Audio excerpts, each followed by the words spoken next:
Hi hello ತುಂಬಾನೇ ಟೇಸ್ಟಿಯಾಗಿ ಈಸಿಯಾಗಿ ನಿಮಗೆ ಯಾವಾಗ ನೆನಪಾಗುತ್ತೋ ಅವಾಗ ಮಾಡ್ಕೋಬಹುದು. ಮೊಟ್ಟೆಯನ್ನ ಬೇಯಿಸೋಗಿಲ್ಲ ಏನಿಲ್ಲ, ತುಂಬಾನೇ ಈಸಿಯಾಗಿ ಮಾಡ್ಕೋಬಹುದು. ಮತ್ತೆ ಇದಕ್ಕೆ ಯಾವುದೇ ಒಂದು ಇಂಗ್ರೀಡಿಯೆಂಟ್ ಅನ್ನ ರುಬ್ಬೋ ಹಾಗಿಲ್ಲ. ಹಾಗಾದ್ರೆ ಬನ್ನಿ ನೋಡೋಣ ಹೇಗೆ ಮಾಡಬೇಕು ಏನು ಅಂತ. ಎಲ್ಲೂ ಸಹ ವಿಡಿಯೋನ ಸ್ಕಿಪ್ ಮಾಡಬೇಡಿ, ಪೂರ್ತಿಯಾಗಿ ನೋಡಿ. ಖಂಡಿತವಾಗಿ ಮನೆ ಮಂದಿಯೆಲ್ಲ ತುಂಬಾನೇ ಇಷ್ಟಪಟ್ಟು ಎಂಜಾಯ್ ಮಾಡಿಕೊಂಡು ತಿಂತಾರೆ.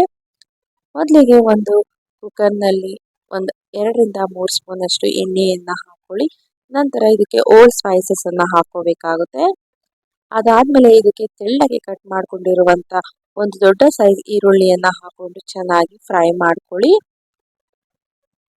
ಈ ರೀತಿಯಾಗಿ ಸ್ವಲ್ಪ ಕಲರ್ ಚೇಂಜ್ ಆಗಬೇಕು, ಅಲ್ಲಿವರೆಗೂ ನಾವು ಈರುಳ್ಳಿಯನ್ನ ಚೆನ್ನಾಗಿ ಫ್ರೈ ಮಾಡಿಕೊಂಡು ನಂತರ ಇದಕ್ಕೆ 1 ಸ್ಪೂನ್ ಅಷ್ಟು ಶುಂಠಿ ಬೆಳ್ಳುಳ್ಳಿ ಪೇಸ್ಟ್ ಅನ್ನ ಹಾಕೊಳ್ತಾ ಇದ್ದೀನಿ. ಇದನ್ನು ಸಹ ಇದರೊಟ್ಟಿಗೆ ಚೆನ್ನಾಗಿ ಫ್ರೈ ಮಾಡಿಕೊಂಡು ಇದಕ್ಕೆ ಒಂದು 3 ರಿಂದ 4 ಹಸಿಮೆಣಸಿನಕಾಯನ್ನ ಈ ರೀತಿಯಾಗಿ ಉದ್ದಕ್ಕೆ ಕಟ್ ಮಾಡಿ ಹಾಕೋಬೇಕಾಗುತ್ತೆ. ಇದನ್ನು ಸಹ ಇದರೊಟ್ಟಿಗೆ ಚೆನ್ನಾಗಿ ಫ್ರೈ ಮಾಡ್ಕೊಳ್ಳಿ. ನಂತರ ಇದಕ್ಕೆ ಒಂದು ಕಟ್ ಮಾಡ್ಕೊಂಡಿರುವಂತಹ ಟೊಮೆಟೊನ ಹಾಕೋಬೇಕಾಗುತ್ತೆ. ಇದನ್ನು ಸಹ ಸಣ್ಣಗೆ ಅಥವಾ ತೆಳ್ಳಗೆ ಕಟ್ ಮಾಡ್ಕೋಬಹುದು. ಇದನ್ನು ಸಹ ಇದರೊಟ್ಟಿಗೆ ಹಾಕೊಂಡು ಚೆನ್ನಾಗಿ ಫ್ರೈ ಮಾಡ್ಕೊಳ್ಳಿ.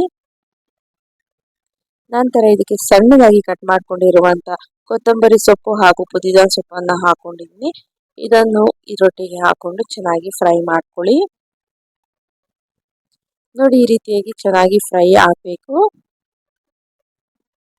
ನಂತರ ಇದಕ್ಕೆ 1 ಸ್ಪೂನ್ ಅಷ್ಟು ಜೀರಿಗೆಯನ್ನ ಹಾಕೊಳ್ತಾ ಇದ್ದೀನಿ. ಅದಾದ್ಮೇಲೆ 1 ಸ್ಪೂನ್ ಅಷ್ಟು ಧನಿಯಾ ಪೌಡರ್, ಅರ್ಧ ಸ್ಪೂನ್ ಅಷ್ಟು ಅರಿಶಿನ ಹಾಗೂ ಖಾರಕ್ಕೆ ಅನುಗುಣವಾಗಿ 1/4 ಸ್ಪೂನ್ ಅಷ್ಟು ಖಾರದ ಪುಡಿಯನ್ನ ಹಾಕೊಂಡು ನಂತರ ಅರ್ಧ ಸ್ಪೂನ್ ಅಷ್ಟು ಗರಂ ಮಸಾಲ, ರುಚಿಗೆ ತಕ್ಕಷ್ಟು ಉಪ್ಪನ್ನ ಹಾಕೊಳ್ತಾ ಇದ್ದೀನಿ. ಈಗ ಎಲ್ಲವನ್ನು ಸಹ ಒಮ್ಮೆ ಚೆನ್ನಾಗಿ ಮಿಕ್ಸ್ ಮಾಡ್ಕೊಳ್ಳಿ. ನಿಮ್ಗೆ ಇನ್ನೂ ಸ್ವಲ್ಪ ಖಾರ ಬೇಕಂದ್ರೆ ಇನ್ನೂ ಒಂದು ಅರ್ಧ ಸ್ಪೂನ್ ಖಾರದ ಪುಡಿಯನ್ನ ಎಕ್ಸ್ಟ್ರಾ ಹಾಕೊಳ್ಳಿ. ಇಲ್ಲ ಖಾರ ಕಡಿಮೆ ಬೇಕಂದ್ರೆ 1/4 ಸ್ಪೂನ್ ಅಷ್ಟು ಖಾರದ ಪುಡಿಯನ್ನ ಕಡಿಮೆ ಮಾಡ್ಕೊಳ್ಳಿ. ನಂತರ ಇದಕ್ಕೆ ನೆನೆಸಿಟ್ಕೊಂಡಿರುವಂತಹ ಅಕ್ಕಿಯನ್ನ ಹಾಕೋಬೇಕಾಗುತ್ತೆ. ಇಲ್ಲ ನೀವು ಇಮಿಡಿಯೇಟ್ ಆಗಿ ಅಕ್ಕಿಯನ್ನ ವಾಶ್ ಮಾಡಿ ಸಹ ಹಾಕೋಬಹುದು.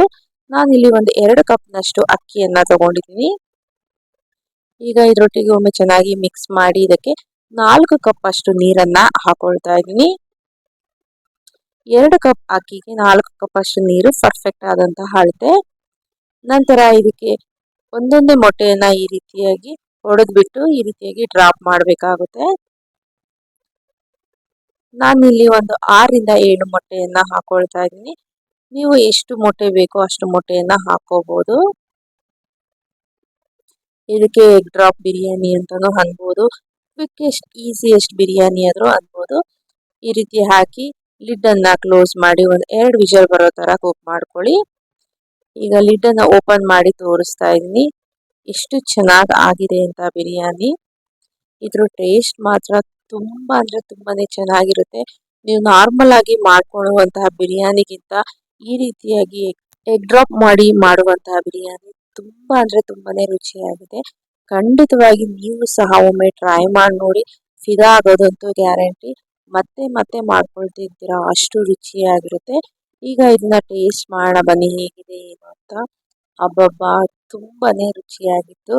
ನೋಡಿದ್ರಲ್ಲ ಎಷ್ಟು ಚೆನ್ನಾಗಿತ್ತು ಬಿರಿಯಾನಿ ಅಂತ. ಇನ್ನು ನನ್ನ ಚಾನೆಲ್ ನಲ್ಲಿ ಸುಮಾರು ಕುಕಿಂಗ್ ವಿಡಿಯೋಸ್ಗಳು ಲಾಗ್ಸ್ಗಳನ್ನ ಅಪ್ಲೋಡ್ ಮಾಡಿದ್ದೀನಿ. ಅವುಗಳನ್ನು ಸಹ ನೋಡಿ ಹೇಗಿದೆ ಕಮೆಂಟ್ ಮೂಲಕ ತಿಳಿಸಿ. ಮತ್ತೆ ಸಪರೇಟ್ ಆಗಿ ಪ್ಲೇ ಲಿಸ್ಟ್ಗಳನ್ನು ಸಹ ಮಾಡಿದ್ದೀನಿ. ನಿಮಗೆ ಯಾವ ಪ್ಲೇ ಲಿಸ್ಟ್ ಬೇಕು, ಸ್ವೀಟ್ ಬೇಕಾ ಇಲ್ಲಾಂದ್ರೆ ಖಾರ ಬೇಕಾ, ಆ ರೀತಿಯಾಗಿ ನೋಡ್ಕೊಂಡು ಸಹ ನೀವು ವಿಡಿಯೋಗಳನ್ನ ಸರ್ಚ್ ಮಾಡ್ಬೋದು. ಇಷ್ಟ ಆಗಿದ್ರೆ ವಿಡಿಯೋನ ಶೇರ್ ಮಾಡಿ, ಲೈಕ್ ಮಾಡಿ, ಹಾಗೆ ನಿಮ್ಮ ಫ್ರೆಂಡ್ಸ್ ಮತ್ತು ಫ್ಯಾಮಿಲಿ ಮೆಂಬರ್ಸ್ ಒಂದಿಗೆ ಶೇರ್ ಮಾಡಿ. Thank you so much. Bye.